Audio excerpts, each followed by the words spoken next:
करता येते का याच्यासाठी अगोदर जरा थोडंसं भाषेला डिवचून बघू. महाराष्ट्र शांत राहिला तर पुढे ते पाऊल टाकू.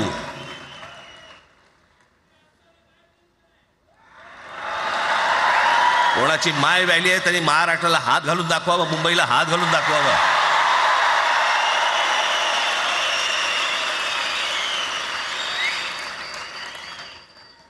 त्या मजाक वाटला काय? आम्ही शांत आहोत याचा अर्थ गांडू नाही आहोत.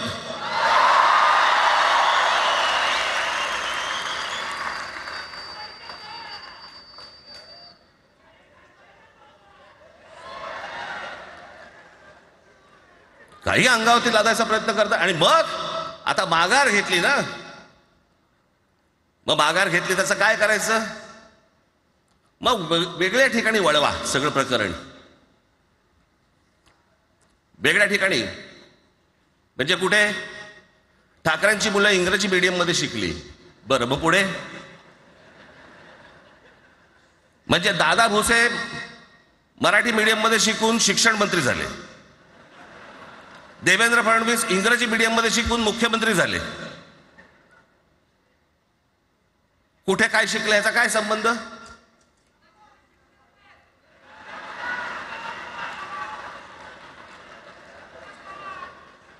अहो कोणाकोणाची मुलं इथे परदेशामध्ये शिकतायत, याद्या आहेत आमच्याकडे. त्याचं काय करणार आहात तुम्ही?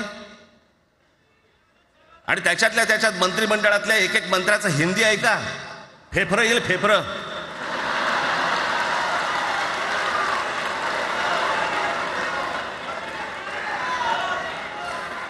हे असले प्रश्न महाराष्ट्रातच विचारले जातात.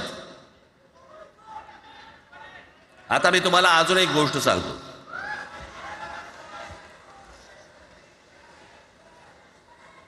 आम्ही मराठी मीडियम मध्ये शिकलो, हो शिकलो. आमची मुलं इंग्रजी मीडियम मध्ये शिकली, हो शिकली. मग याच्यावरती तुम्ही प्रश्न काय उपस्थित केला? ह्याला मराठीचा पुळका कसा? हे इंग्रजी मीडियम मध्ये टाकतात. बरं, सन्माननीय माननीय बाळासाहेब ठाकरे आणि माझे वडील श्रीकांत ठाकरे हे इंग्रजी मीडियम मध्ये शिकलेले आहेत. या दोघांवरती तुम्ही मराठीबद्दल शंका घेऊ शकता का?